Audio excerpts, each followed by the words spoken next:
Has the show already begun without me?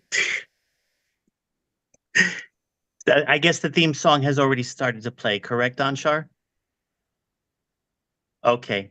Ladies and gentlemen, welcome to technical difficulty number 17,000. Essentially, I was in the preparation of introducing our special guest on today's episode of Frank About Health, and my browser shut down. So I am now communicating this episode on my handset. But it has happened before, and I'm just doing it again. You live and learn from experience. Today's special guest is about neurodivergence and communication. That's the name of this episode of Frank About Health. And my special guest, Anshar Seraphim, is a perfect example how one has lived his entire life with neurodivergence and has made the best out of it. We're going to learn today about his living life with autism spectrum disorder and his sensory issues that he has had to also learn how to cope after being nonverbal until the age of about 30. Now, I want pretty much to have an open-ended discussion on this particular episode because I'm familiar with Anshar's work, both with talkradio.nyc as well as his expertise as a consultant with the neurodivergent community. And you'll learn more about that on this particular episode. I'm going to issue my fundamental disclaimer, which is that any of the information that we discuss today are not the views of talkradio.nyc or of Frank About Health, but rather it's a case story of an individual, a neurodivergent individual who has really made the best life for himself, given all the limitations, and given how he has taught himself how to live a functional life within his community as well as within his profession. That all being said, I want very much to introduce Anshar, or rather let him introduce himself to all of you and give you the whole perspective of who he is. So, Anshar, welcome to Frank About Health. Oh, thank you very much, Frank. I'm Anshar Seraphim. I was about 75% nonverbal with autism until about the age of 11.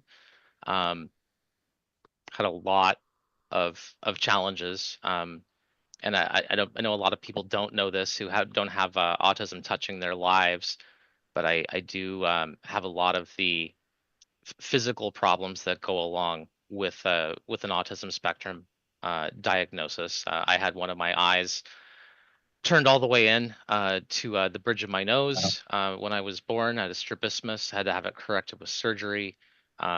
Would often engage in a lot of vestibular self-stimulation, rocking, hand flapping, um, a lot of sensory issues. I do have synesthesia, like four different kinds.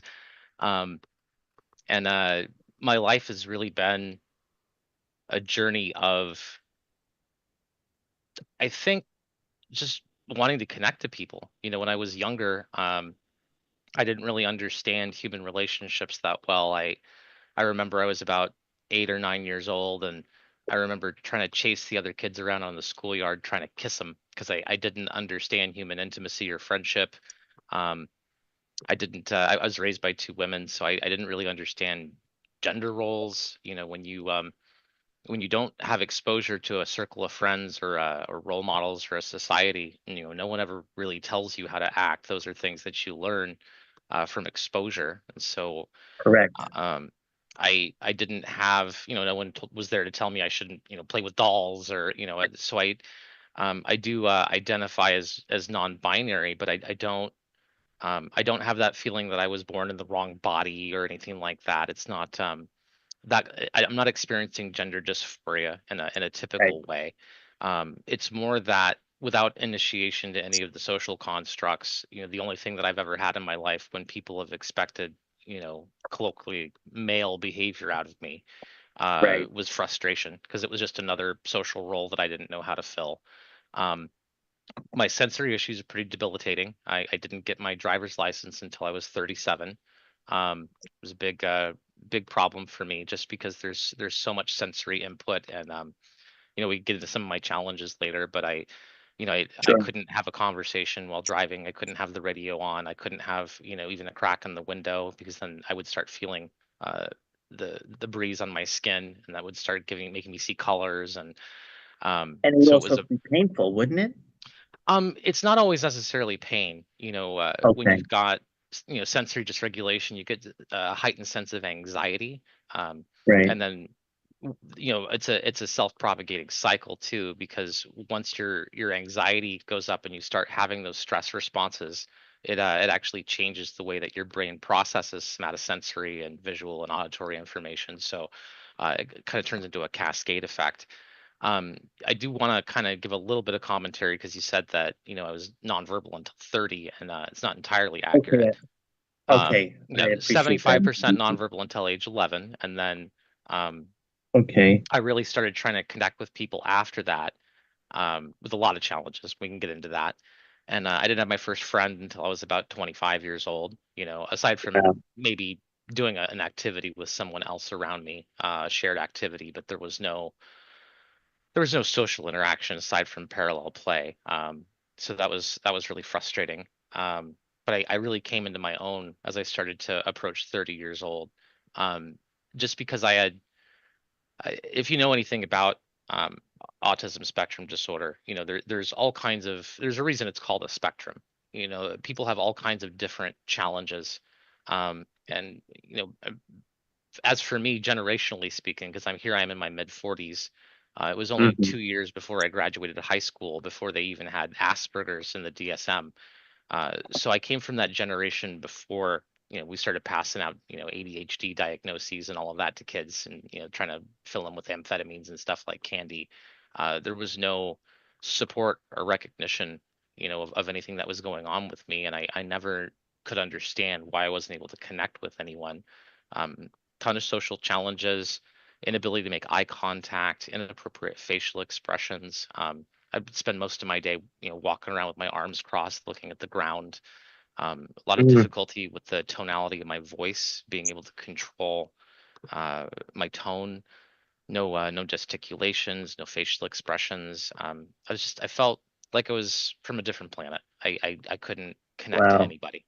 So what happened for me is, like many people on the spectrum, I had a lot of special interests. And being socially cloistered the way that I was, once I started reading, that really opened up a different world for me. And I ended up going into so many different special interests, words, puzzles, games, all kinds of things that eventually I came across a book by Carl Sagan, The Dragons of Eden. And in it, he talks about the evolutionary consequences of human thought, and Mm. how the fact that if we assume that evolution's true, what does that mean for the way that we think and feel and process the world? And it occurred to me at that point, because I'd gone through a severe depression after actually getting a diagnosis when I I tried to join the Navy. I was a sailor, went through boot camp and all of that, but I ended up having some of the same problems that I did my whole life and didn't understand. And when you get access to free healthcare and all of that with the military, you're a lot more, um, I guess, motivated to try and seek medical attention and all of that. And things had moved along so much further by that point in my life, as Right. far as an understanding of autism. And when I got my diagnosis, in some ways it was empowering, but in other ways it felt like you know the desire that I had to make things better, that it was never going to happen for me, because that meant that there was something that I couldn't control. Mm. So I got very, very depressed. I tried to take my own life. Um, Wow. Ended up being hospitalized for mental health as a result of that. I was homeless for like, oh, 11 months, in one of the coldest cities in the United States. And it made me, really aware of how much of a problem mental health in general is for the indigent population. You make a lot of social connections and see a lot of things when you live a year homeless. So Right. uh, that broadened my understanding. But reading that book really did something unique for me, because it gave me a chance to ask myself kind of an interesting question, which is, I had all these special interests, because when you have ASD, there's a phenomenon of interconnectivity in the brain where um, things are stored differently. You process information differently. It can cause you to get somewhat obsessive, really, about a particular topic, or playing with a particular concept. And um, so I asked myself, what would happen if I made the brain and psychology into a special interest? Would it change anything? Um, Right. and it changed everything. It changed everything because for the first time, I started to try and not only understand, my limitations and my challenges, but to try to rewire my own brain to be able to circumvent um, or improve some of those things. And it took a phenomenal amount of work, thousands of pictures of my face, trying to figure out facial expressions, um, lots of work with my voice, Hmm. because I came to understand that my own voice was actually causing me sensory dysregulation. Because I'm a baritone, so I had to learn to speak like an octave and a half higher, so that I could work on talking without it bothering me. Um, and it just I kind of failed upward from there, because the first thing that you learn when you're neurodivergent is you learn about masking. You're desperate Yes. to connect to other people, and so you try and emulate the social behaviors and all the things that you see around you, even if they don't make sense. And it's a fundamentally flawed process because the better and better you get at it, the more socially punished you are when you make a mistake. And I think it's only like 2.5% of people who have Tourette's actually swear. But let's just say, for the sake of argument, you're one of those people. If you were able to completely suppress all of your tics, your twitches, your profanity or whatever for an entire dinner date, then you get to the last 5 minutes and you drop an F bomb. You've really set that person up to have the worst possible reaction by not going forward from the very beginning, being direct about your challenges. And um, the other problem is, Yeah. is it's social and emotional, because if you convince yourself that you have to pretend to be someone that you're not in order to be able to make social connections, then that means that when you do finally make those relationships that you're seeking so desperately, that you're in the worst possible position to feel confident about them, because you'll secretly feel like if people knew, who you really are, that they might not love you, So that just they might leave. not be with you. So yeah, I guess that's probably, more of an introduction than you wanted, but I wanted to give a little bit more context because it's just autism spectrum is just so wide. There's a lot to I know. talk about. Well, what is interesting is that, and I know we have a minute before our break, but you did exactly everything that I would have probably asked, because essentially you brought up the autism, you corrected me on the age at which you were nonverbal, which was fine. I welcome all corrections because I'm still learning about this. Neurodivergence for me is about epilepsy, but I know autism in itself is such a complex myriad of issues. But more importantly, as I titled this episode, Neurodivergence and the Power of Communication, the very skill sets that you had to learn in order to get your desire to connect to others and build relationships and be as functional as possible, given all of your limitations, it was your ability to use various levels of communication training, like the octave in your voice, or even how to blend neuropsychology or cognitive neuroscience and brain science with psychology. That is all the dynamics that all of us, I wouldn't say average everyday people, but all of us are striving to build upon. We always spend our lives trying to improve on our limitations when you had no choice but to do that. So that is the power of communication, which is why I look at your situation as debilitating you had indicated it has been, but it was your secret weapon. It became your gift and it empowered you on so many levels that maybe you're still exploring, or maybe you've already begun to see some of those rewards. So for that reason, Anshar Seraphim, to me, you are an inspiration.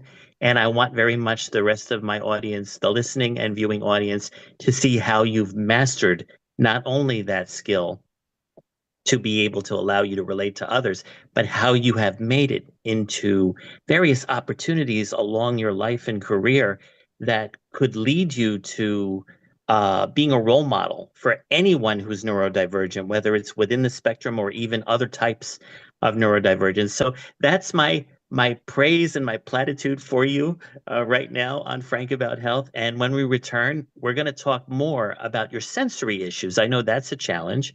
And but I want to spend the remainder of the show showing how you used those challenges and made them very productive and profitable. All righty? Sounds great. Okay. All right, so I have been multitasking left and right trying to get myself back on the main screen. So I'm going to mute my audio and video. We're going to go into our first commercial. And then when we return, hopefully I'll be back on the main screen with all of you right here on talkradio.nyc and on all of our social media. Please stay tuned. Are you a conscious co-creator? Are you on a quest to raise your vibration and your consciousness? I'm Sam Leibowitz, your conscious consultant, and on my show, The Conscious Consultant Hour Awakening Humanity, we will touch upon all these topics and more. Listen live at our new time on Thursdays at 12 noon Eastern Time. That's The Conscious Consultant Hour Awakening Humanity, Thursdays 12 noon on talkradio.nyc. Are you a high-achieving, growth-oriented leader? Are you interested in developing your authentic leadership while creating a healthy, inclusive workplace?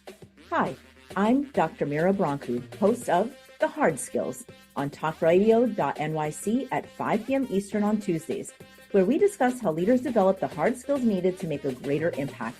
We interview experts, have live coaching, and tackle these challenges.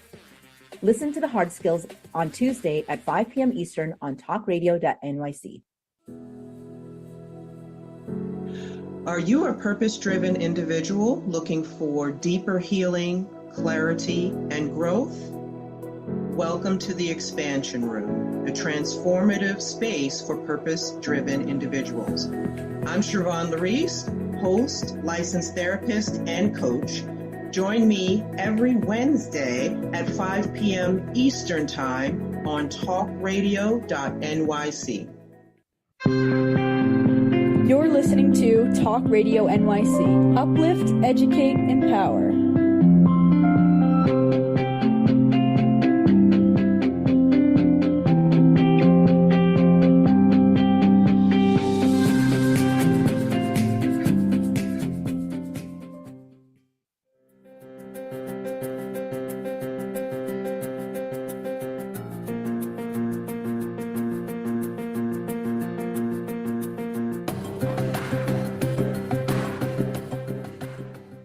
Hey, everybody, and welcome back. And I'm back with everybody on the same playing field. That being said, Anshar, thank you for being on this episode of Frank About Health.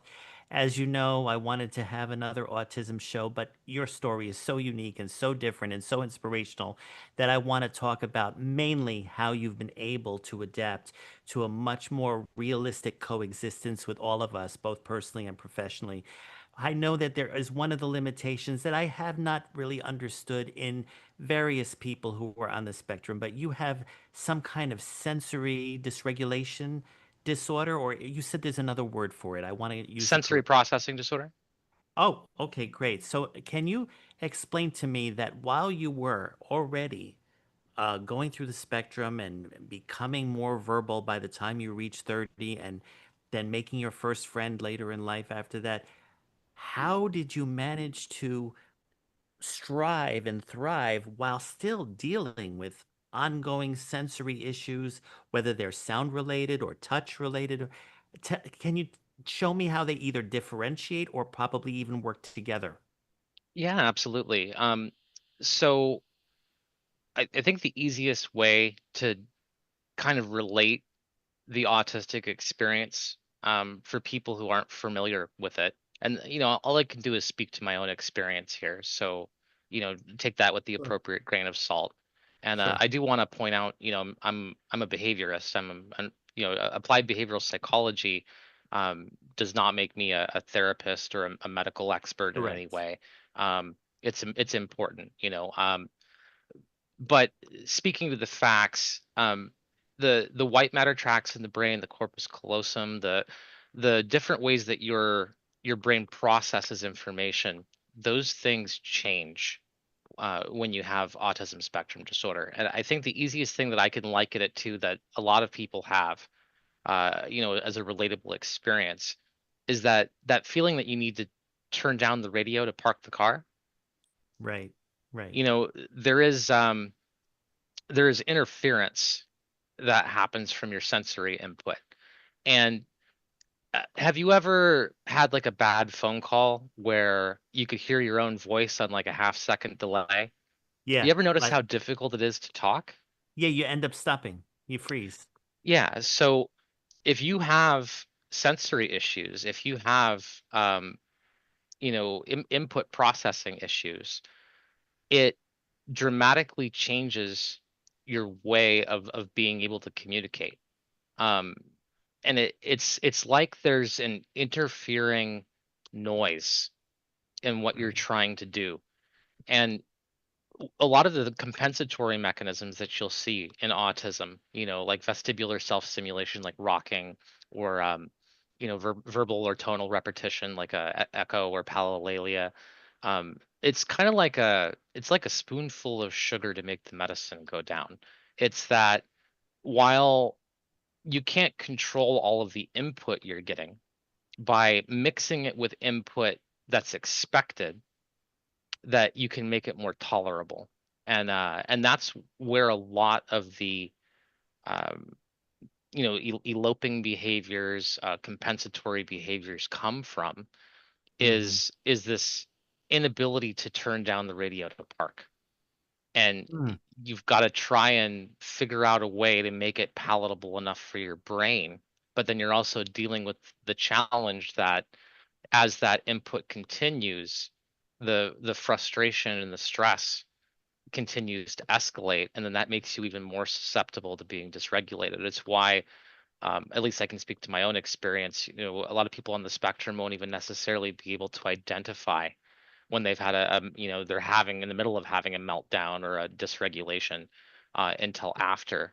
It's a very humbling experience to be a grown man, and to have a meltdown in a public place.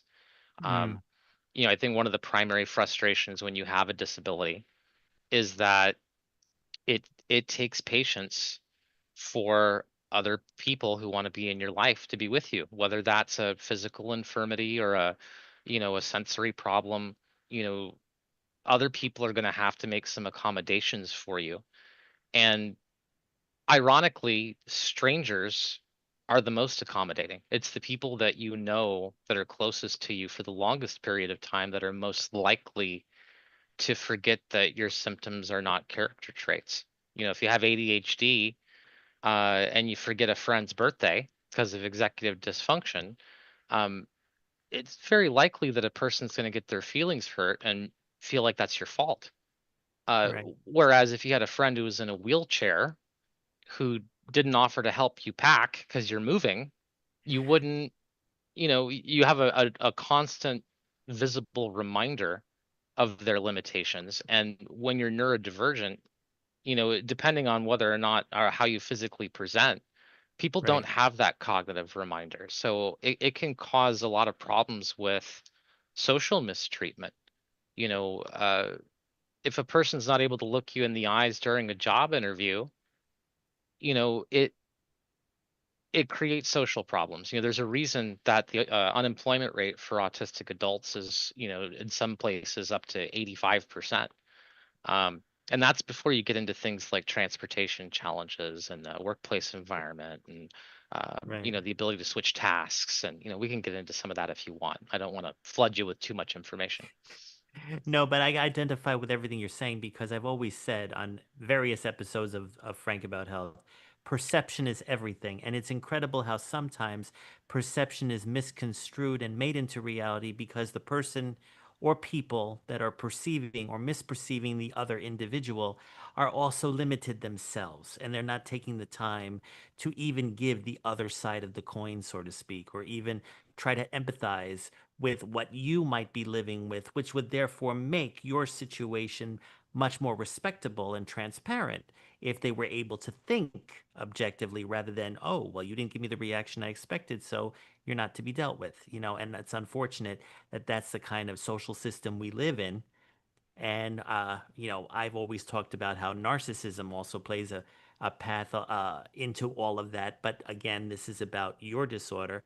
And it's just that I think identifying with you as an epileptic individual, I have a lot of empathy and respect to the kind of challenges that you could possibly be thinking or feeling, like when we're not even speaking, let's say. So I'm the type of individual, I think, that always tries to give the benefit of the doubt, sometimes even to my own detriment. But when I look at an individual such as yourself, I know that I'm going to get transparency from you. I know I'm going to get as much mutual respect from you that I can give to you and vice versa, because there's no other choice in how to function, and what I find a little bit of a shame, and this is my own little disclaimer, I wouldn't call it a disclaimer, my own little commentary for the society out there. If people are worried about feeling bad that someone didn't call them, for example, on their birthday, think about what that other person is living through. Try to. That would be my recommendation. And then Well, therefore it'll help reduce their own guilt or insensitivities or whatever. I think the problem there, you could take it back to like tree and brain theory. Not that that's, a current good psychological model, but Okay. the idea that once you start feeling things like in your limbic brain, it impairs cognition. When you Right. have a strong emotional response, that is not when you do your best thinking as an individual. Correct. So, Correct. if something that you do causes an emotional reaction in someone, that is their least best time to reason. I think it's Jonathan Swift who said that you can't use reason to reason a person out of a position that they didn't use reason to get into in the first place. If a Right. person's having an emotional reaction, their ability to be emotionally mature, now, but this is also a secondary part of it, and I want to speak to it, and Sure. that's that if you had, let's say, a neurodivergent child, Okay. that is hard. You are going to have to endure some suffering with that. You are going to have to put a bunch of effort into things that come easy for other parents. You're going to have frustrations. You're going to have the social problems of people, thinking that your kid has a disciplinary problem, because often things like eloping can be mistaken for things like oppositional defiance disorder. How many times can you get called into the principal's office, for your kid, quote unquote, disrespecting a teacher, Hmm. when you see that someone's just not recognizing the fact that they're different. That takes effort and frustration, and it is not easy. It is emotionally valid to feel frustrated. It's emotionally valid to feel hurt that someone didn't remember your birthday. Right. The difference is where do you point those feelings? If Right. you're caring for a neurodivergent child, they're not the appropriate target for your Right. frustration. Do you have a right to process that frustration? Absolutely. Do you maybe need a support group or a therapist or to talk to someone or have a healthy coping mechanism or absolutely. It's not that we live in a world where human beings are absent of feeling. It's about being able to own and recognize emotions, understand what the Right. antecedent is, what made that emotional reaction happen, and how can you make positivity out of it?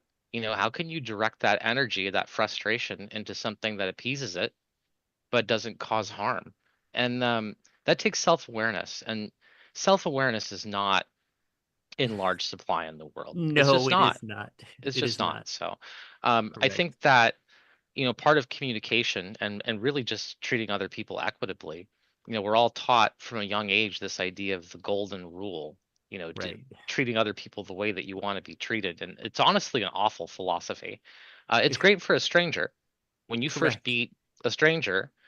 Trying to give them the provisional extension of the way that you want to be treated. Maybe that makes sense, but once you know someone, it's not about you anymore. It's about treating them the way that they need to be treated. Not, it has nothing to do with you. And Right. what you try to do is surround yourself with people who can understand that ethos and do the same for you. Um, and I think that it's an opportunity for growth for a lot of people.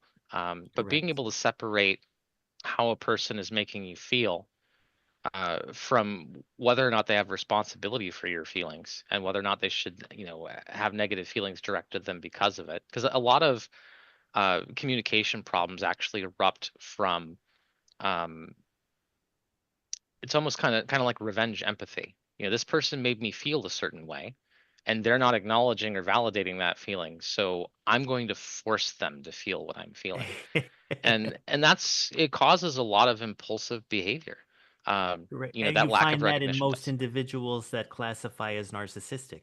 I mean, to some extent, if you get into clinical Okay. narcissism, it's a different topic because what you're really True. dealing with that, with like NPD, is a person has incredibly low self-regard. And Right. because they're having incredibly low self-regard, they believe that they need to curate all of their relationships so that they can control other people's impressions of them and then obtain what's called narcissistic supply. If that's something that you're interested in, Sam Vanaken has a really great book on that called Malignant Self-Love. It's important to make the differentiation because in psychology, you'll have some terms that might seem confusing to a layperson. Like for example, the difference between positive and negative punishment or positive and negative reinforcement. Right. When we think of narcissism as a characteristic, as a personality trait, you're talking about a person being self-absorbed, egocentric, having a high opinion of themselves. And really, when you're dealing with clinical narcissism, it's actually the opposite problem that creates the behaviors. Well, we have our second break right now. I think we went a little over, but I wanted you to get everything out there because I think everyone needs to learn how your story actually resonates into a role model of sorts so people can learn how to adapt or regulate as best as possible with their loved ones, whether they are neurodivergent or not. And so, that being said, everyone, please stay tuned because we are now going to uncover what Anshar was able to create just the last 4 months that is revolutionary in my view, and hopefully you will see the same. So please stay tuned right here on Frank About Health on talkradio.nyc and on our social media. We'll be back in a few. Misalignment within your sales team or with the client stalls deals and creates unnecessary friction for you and the client, resulting in up to 37% lower win rate. If you're in pre-sales, sales management, or sales enablement, and you'd like to increase revenues, win rate, margins, client satisfaction, and stay competitive, this show is for you. Hi, I'm Art Fromm, host of the Making Seamless Sales Show. Please join me live Thursdays at 7 p.m. Eastern on talkradio.nyc.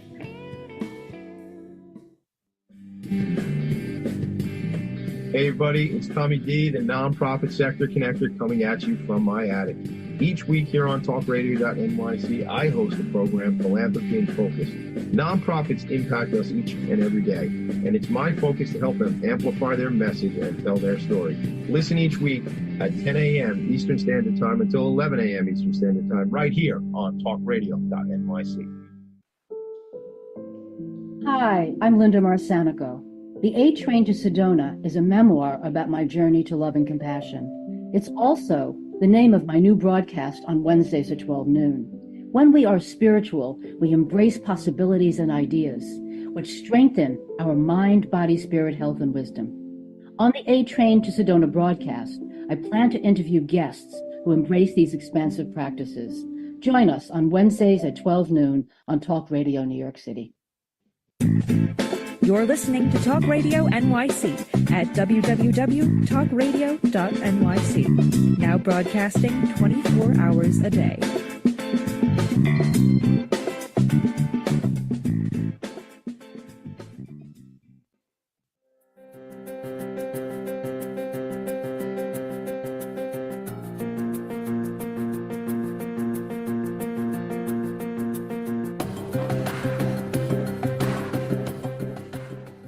Hey, everybody, and welcome back. Right now, we are going to have a little bit of an introduction to a ChatGPT LLM model that Anshar programmed himself. And it is called AskAnshar version 5.0. It is a, what would you say, a gift? Or would you say a service that you have provided to the neurodivergent community? I qualify myself as being a member of that community, so I have been using it extensively, I am proud to say. And I wanted pretty much to show here, for those of you looking at Frank About Health on your mobile phones or tablets, this is the screenshot of what rules to actually ask it or how you can use it using the ChatGPT portal, but in particular, Ask Anshar 5.0. That all being said, I'm going to let you, Anshar, completely describe what made you program it, how did you learn the language to do so, the LLM, I guess they call it, and also describe out there how it benefits a lot of users. Yeah, absolutely. I think one of the biggest frustrations um, when you are neurodivergent is what you're supposed to do in social situations. Social situations can be confusing, um, hurtful, frustrating. Um, and it really operates on a lot of levels. Human relationships can be really difficult and frustrating with autism because there's Mm-hmm. so many silent rules. You're supposed to understand sarcasm. You're supposed to know what appropriate emotional responses are. You're supposed to be able to read people's body language and facial expressions and tonality. And when you're already dealing with so many sensory issues, if you have difficulty with eye contact, for example, let's say the input of a human face is overwhelming when you're trying to think or talk, and you have to visually disengage. You never really get the opportunity to learn and understand those things in the same way that neurotypical people do. Mm. And I had to stumble my way through so many problems, lost friendships and broken social connections, and not understanding what it was I was doing wrong. And I had to spend so much time studying people in the brain to be able to overcome some of those challenges, and I still have a lot of challenges to go. And I didn't have a resource. When I was a kid, we didn't have the internet. I was you know paging through my grandmother's Funk and Wagnall's encyclopedia, and going from topic to topic, but no one ever really teaches you how to interact with people. It's something that you learn from people. And so when you're socially excluded or you have a lot of challenges, you kind of experience a developmental delay. And Mm. what I wanted to do with AskAnshar was use the advent of AI as an opportunity to give a social decoder for neurodivergent people to understand social situations, facial expressions. Why is it that if someone finds you attractive, they'll look away from you when you look in their direction, but if they don't want you to talk to them, they'll also look away when you look in their direction. A lot of those signals can be really confusing and frustrating. Right. So I wanted to give other people the benefit of what I had learned in my at this point 3-decade journey, and give them the benefit of that. And AI represents an opportunity for that. And while there's some ethical problems, I feel, at least personally, with Chat GPT and OpenAI, um, and we there is a commentary there about global resources and environmentalism. I don't think a lot of people understand that watching a single program on Netflix in HD is equivalent to about 600 GPT queries. It Mm. gets different once you get into image and video generation, but if you're talking about server resources and water and power and environmental pollution and all that, the fact that we stream so much video in the current economic climate, Right. it's way more deleterious to the environment. But that aside, there's um there's not really a lot of resources out there. So what I did was is I wanted to not just make a custom GPT that would help neurodivergent people, Right. but also to help neurotypical people too. I put a lot of effort and a lot of psychological research into uh, dating profile analysis. So I have like a dating profile red flag analysis built into it. It's able to walk you through the neurodivergent experience, and help you develop and code, some social skills to learn by way of exposure some of the things that no one can ever really take the time to teach you, and try and put it into a way that you can communicate. And it was important to me to make sure that as a resource, that it was able to understand all of the different issues that can happen with neurodivergent communication, everything from info dumping to, ADHD, circular storytelling. And it's completely neurodivergently friendly in that if you wanted to, for example, you can hit the voice button and you could do all of the ADHD circular storytelling you want about what's happening, and it'll still be able to accommodate all of that. If you're not a great communicator, you have communication difficulties, and you only type it a few words, it will still recognize those as complete questions and responses, and give you, the information that you're looking for, even if you're not fantastic or you have motor coordination issues. And that is completely free. You can get a link to it on my LinkedIn, and it is available as a public resource. I've got 30 years of my experience put into it. It is not intended to diagnose or treat any illness. It's literally there to give you some social information, be educational, and it can even help you learn about people, whether you're having issues in the workplace. I think all of us have had that frustration of not having enough social context to know what's happening in a situation, to understand the emotional and psychosocial dynamics that are at play. So I wanted to give that as a resource. It was I don't know if anyone's familiar with the weak and strong anthropic principle, but the idea is, this would be the strong anthropic principle, that I wanted to be an ancestor for the people who have come after me, because I've seen so many changes. I didn't get my diagnosis until I was 19 years old, and now the average age of diagnosis for autism is like 4 years old. And to think generationally how different my life could have been if I would have known a decade and a half earlier, where some of my challenges were coming from. If I would have had a resource to be able to understand those confusing social situations, my life could have been significantly impacted. And since I didn't have someone there to do that for me, I wanted to be the person I was missing. Well, this is impactful enough. I mean, granted, there was the time, quote unquote, lost, if you will, but you have already, by being able to create, especially with a new platform like artificial intelligence, this whole entire community solution for both neurotypical and neurodivergent people. I think that's making you catch up to what you missed out on. That's my view. Anyway, ladies and gentlemen, we're about to take our final break, but one of the other aspects of Anshar's trajectory in being able to relate to all of us, besides creating AskAnshar 5.0, is his own neurocognition consulting business, which we're going to learn more about when we return. That being said, please stay tuned right here on talkradio.nyc and on all of our socials, and we will be back in a few.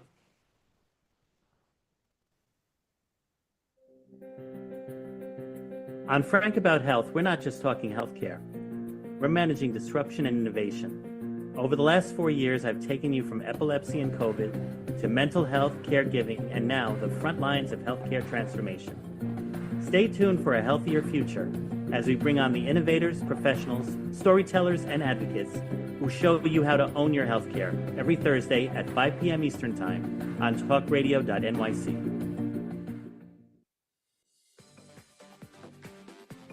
Ready to serve up success with a splash? Hi, I'm Bruce Kramer, a.k.a. the Corporate Cockroach.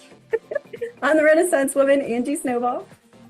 And I'm your strategy doctor, Dr. Navtej Desange, inviting you to serving up success with a splash. Join us as we shake things up with real talk and real strategies centered around awareness, action, and accountability. And yes, there really is a cocktail involved. Please join us and sip your way to success. Serving up success with a splash, where wisdom meets happy hours. Cheers! Cheers! Cheers! You're listening to Talk Radio NYC at www.talkradio.nyc. Now broadcasting 24 hours a day.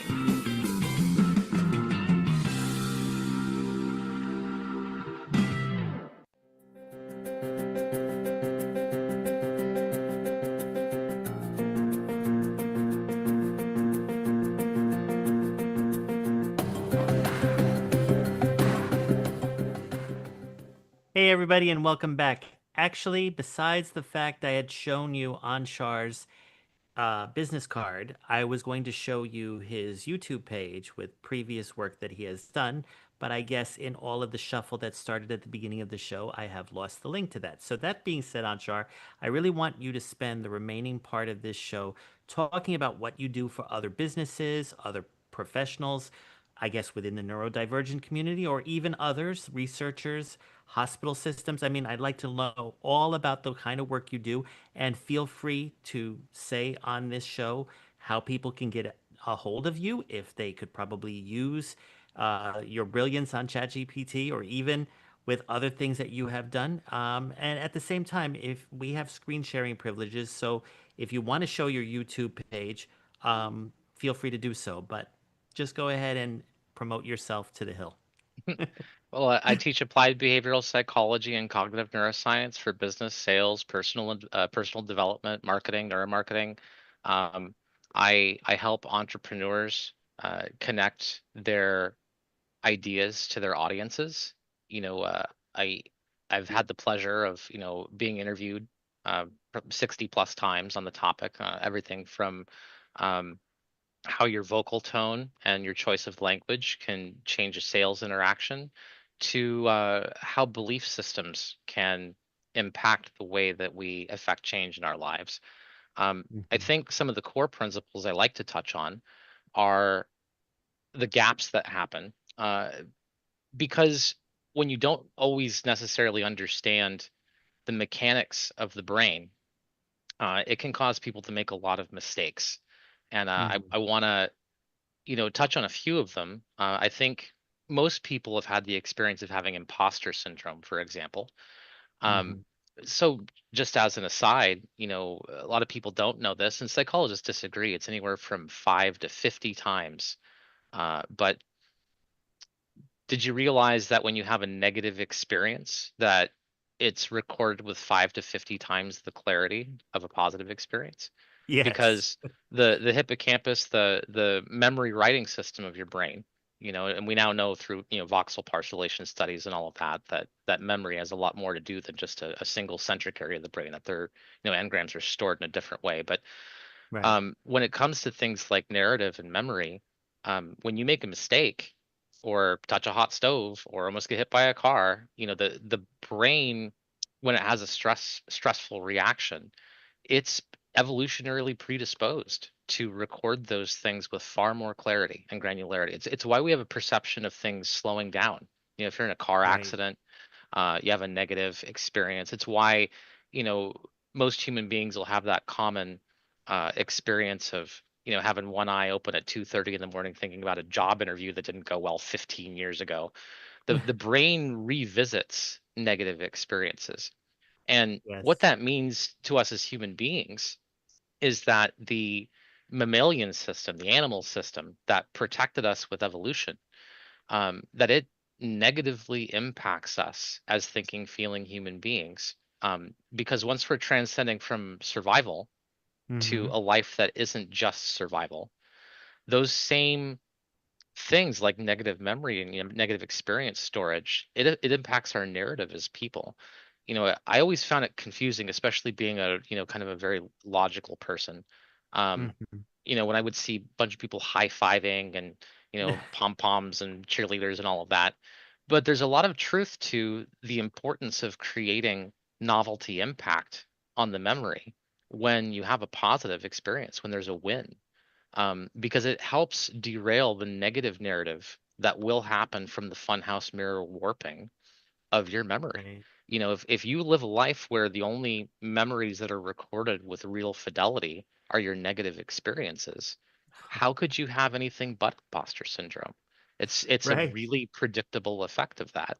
And I think it's important to understand mechanisms like that, understand how that warps the narrative, understand how people will change their impression of you or your product or your service based on their own experiences and emotional reactions, and why certain customer demographics need to be separated from one another, or objections need to be answered differently, or where Right. emotional objections come from, how it influences decision making.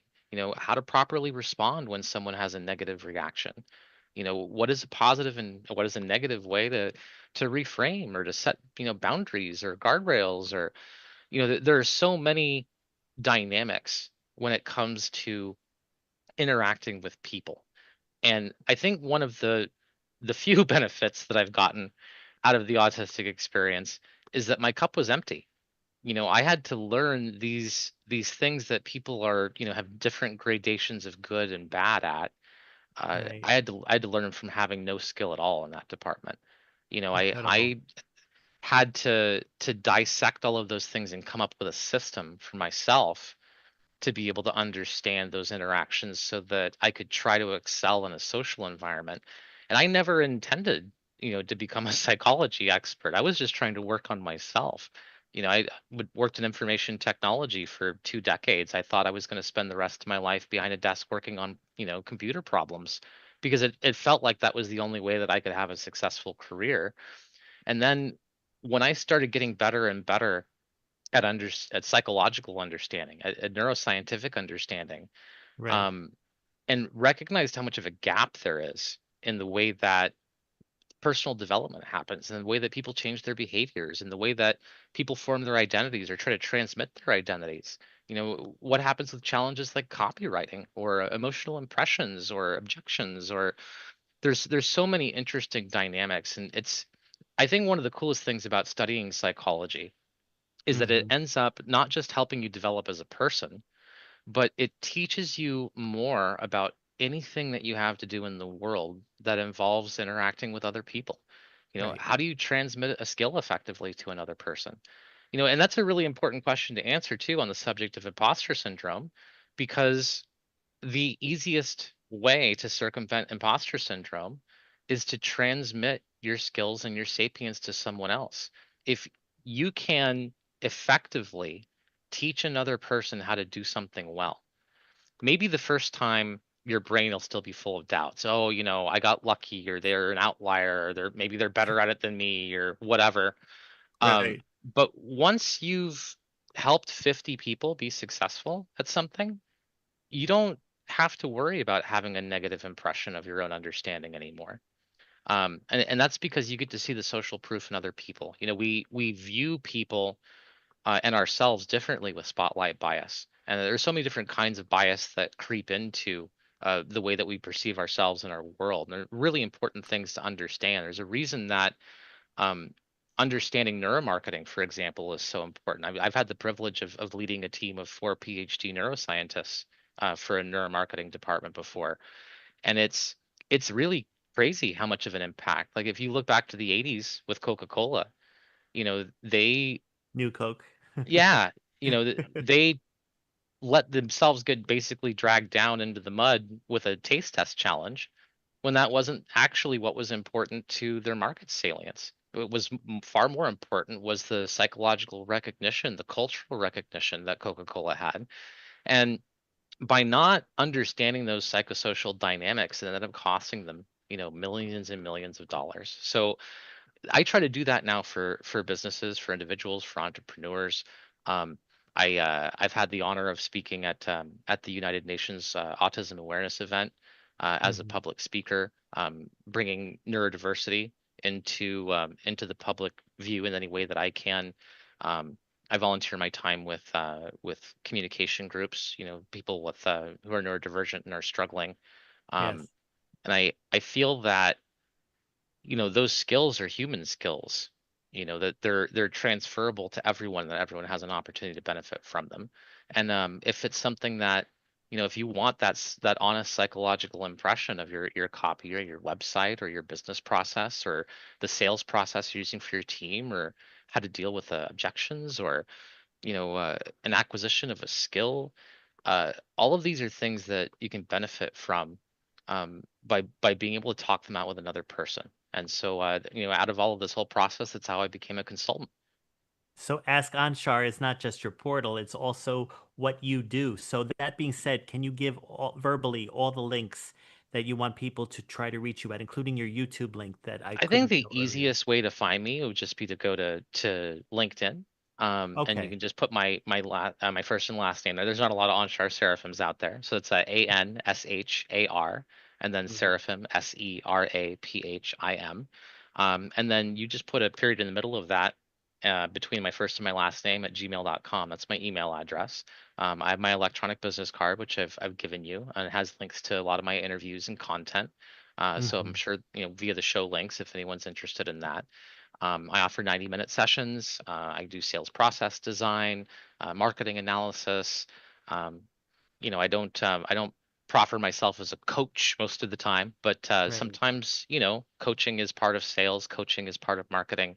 I think coaching really is just about bringing in someone who has a different perspective, because sometimes we can get so hyper exposed in an industry or in a particular process or a sub process that we start to get blindness to some of the important dynamics that we're missing from an outside perspective. And I think that's one of the things that consultants can do really well and bring a lot of value. I have a personal philosophy where if a person makes a session with me, it should make them one hell of a lot more money than it should cost them to spend time with me. So and I try to transmit that ethos professionally. Well, he certainly has done that both on today's show, given the way I came in, as well as the way I have been able to see him interface with other hosts here at talkradio.nyc. I'm sorry, Anshar, but the show is over, and I had so many other questions. I will obviously probably be having you come back at some point. I'll talk further with you about that later on.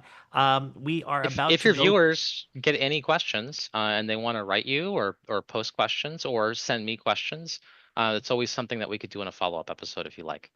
Absolutely. In fact, maybe even talk about the narcissistic personality disorder system. And I think you have some expertise in that area from our own private discussions. I think a clinician would probably be a better choice for that. But if you're looking for some great information on that, like I said, the book by Sam Vanaken, Malignant Self-Love, that's fairly authoritative. There's a lot of great resources out there. I think one of the primary things that you should know as a person is how to identify when you do encounter dark triad personality types, and how you should handle those situations. Being able to establish good and enforce good personal boundaries, knowing strategies when dealing with those kinds of people. Because even if a person with NPD, for example, wants to seek help and they're even actively engaging in talk therapy, that can be really, really hard. They have a very low success rate because you're literally giving them the narcissistic supply that they need while you're trying to treat them. So I think you'd probably be a more qualified professional on that particular topic, but it is something that, I could maybe point you in the right direction for a resource. I appreciate that. So, ladies and gentlemen, please stay tuned for Success with a Splash with Bruce Kramer. And then afterwards, Making Seamless Sales with Art Fromm at 7 p.m. right here on this network. Thank you again, Jesse, behind the scenes. Thank you again, Anshar, for everything that we have talked about before, during, and after this show. And I will be back next week with a new episode of Frank About Health. Please stay tuned, and I will see you all next week. Take care. Thanks, Frank. Thank you again.